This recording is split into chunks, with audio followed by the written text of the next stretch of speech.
Wait, rappers and this weird all-white party. Okay, let's go. Why am I here? It's What? like I'm breathing, but not really alive. My smile. This is why I don't call people culture vultures. Oh. Look at this. Look how he's holding these two grown men. I said in a previous video that rappers are like girls. They'll literally hang out with anybody that can give them some shopping money, but how much you gotta pay for this? Oh. And who is this in the background? Is this one of the servants? All this gangster talking y'all music, and y'all let a 50-year-old man fly you out to party with him. I don't care if he's paying $100K per guest. This is not my scene. When do you get to the point where you can host an all-white party? What level do you have to be on? Because we know from the whole Diddy situation that these are not just regular parties. And look at how this man is biting his lip. What is Donald Trump telling him? Anyway, in 10 to 15 years, I'm sure somebody is going to come out with similar stories about the Michael Rubin parties, but he'll probably be long gone out of the country by then. But he's only been hosting these parties since 2021, and before that, it was just Diddy for the most part. So how is it decided who can be the new all-white party host? This has been a subject of much debate since Diddy started being accused of things, and probably even before that. Women, beautiful women, of course. Oh. Get to the bottom of this, or at least as much as I can without it getting too weird. Locks on the doors. It's a little kinky, but yeah. When I was a kid, I used to see all of the biggest celebrities go to Diddy's house in the Hamptons and Saint Tropez for the all-white parties, and not thinking too hard, I just thought, well, Diddy is rich, and he's probably just inviting his rich friends to a party. These people aren't friends. The whole Hollywood was all in Diddy's house, eating his food, drinking his champagne, and today none of them want anything to do with him. All the interviews now are, oh yeah, I went to Diddy party, but I stayed on the first floor, or I ain't go to the after party, I left. So nobody went to the after party, right? Okay. So before Michael Rubin, Diddy's first official all-white party was in 1998. But by 2004, his party was officially sponsored by Sony to promote the PlayStation. Also, PlayStation was the name of one of his houses in New York. And he was even given an original copy of the Declaration of Independence to bring to the freak-off party. Allegedly a freak-off party. He really had the Declaration of Independence, though. And there were only 200 original copies made by a guy named John Dunlap, who was alive when the original document was drafted. And only 25 of these copies survived. So this is actually the original copy that Diddy is holding at one of his parties. That's how influential this man was. And before I really get into it, if you paid attention to popular culture at all, you would know that strange things at parties like this are nothing new. I still remember when Woah Vicky said she got invited to a party in LA where they have to take your phone as well as a drop of your blood. Now that sounds like cap, but LA gets pretty weird once you go up in them hills. Also, my mom knows a guy who I obviously can't name, but back in the 90s, he was a big time drug dealer in Chicago, and he was connected to Bishop Don Juan, which is an old man that's famous in Chicago for being a pimp. And yes, he's been all through Hollywood, and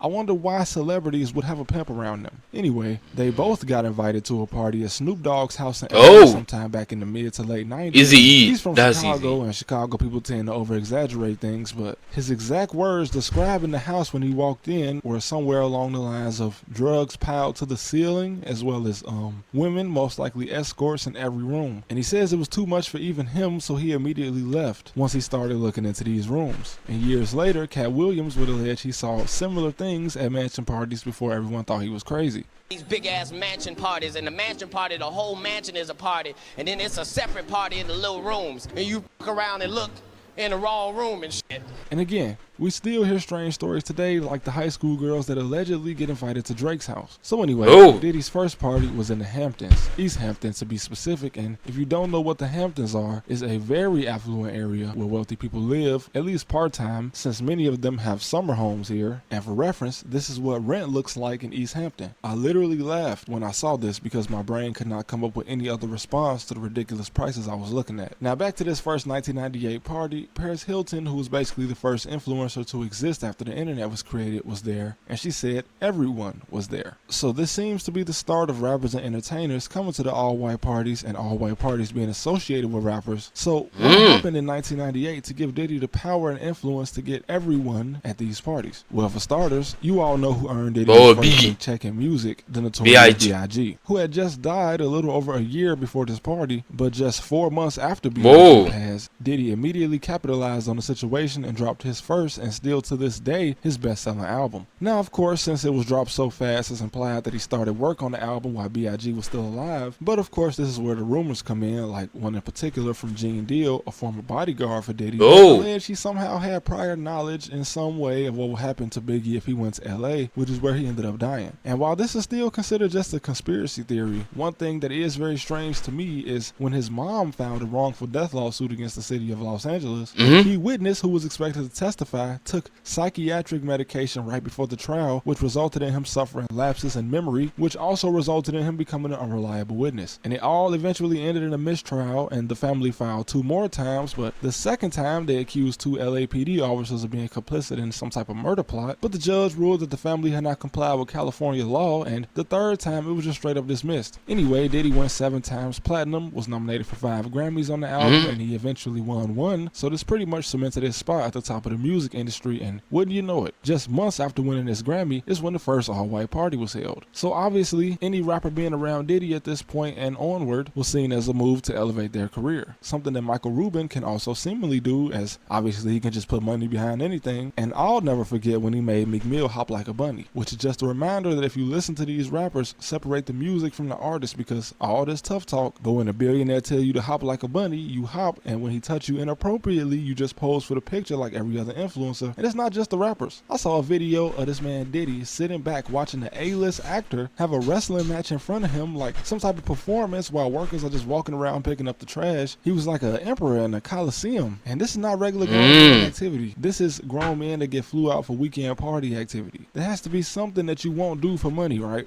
Now, interestingly, according to multiple sources, as of January 2025, Michael Rubin has canceled his all-white parties forever. And this is due to people comparing him to Diddy, which you could just have birthday parties. If it weren't all-white parties and if all these fake entertainers weren't invited every year, it would look a lot less weird if it was just like you and people that you know or are friends with. Listen, I'm not even 30 yet, and I have no interest in having the fakest people in the world surrounding me at a party. All of these people are paid to have opinions. You know, just like I do, that Travis, wait, Travis Scott, 21, and Drake. Ooh.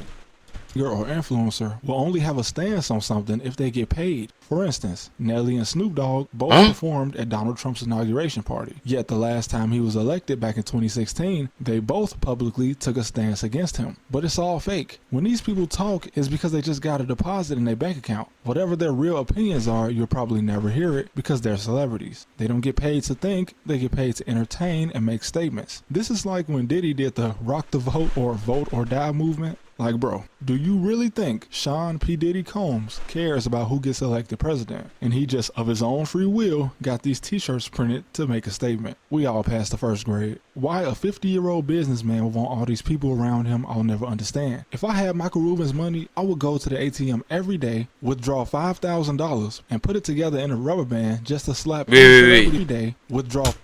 Travis, Mike Rubin, and Quavo. Wait. $5,000 and put it together in a rubber band just to slap any celebrity that came near me on some fake shit. And the fact that he wanted all these men and women to get paid to do things around him is part of the reason he got compared to Diddy. These people are not his friends, just like Diddy don't have no friends. So what did all these rappers and influencers do at Michael Rubin's house? That's awesome. Whatever he asked them to do, whether it was a freak off or if he just made them all bunny hopping in line. I do know that something in his eyes scares me very deeply, and that's for what they did at Diddy's house. Things are still alleged at this point, but I don't think it's far-fetched to say that rich people have parties where people get intimate. Broke people do that. Have you ever been to college? So when you add the atmosphere that a party creates and makes it full of people that have enough money and influence to rarely hear the word no, it can definitely get strange. I've met rich people that are very reserved and you never know what they do behind closed doors. And I met a rich guy in the elevator in Las Vegas that said he was on his way to an orgy. So do with that information what you will. Oh.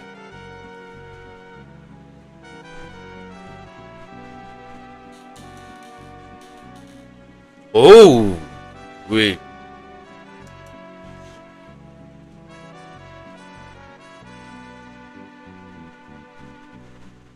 Oh.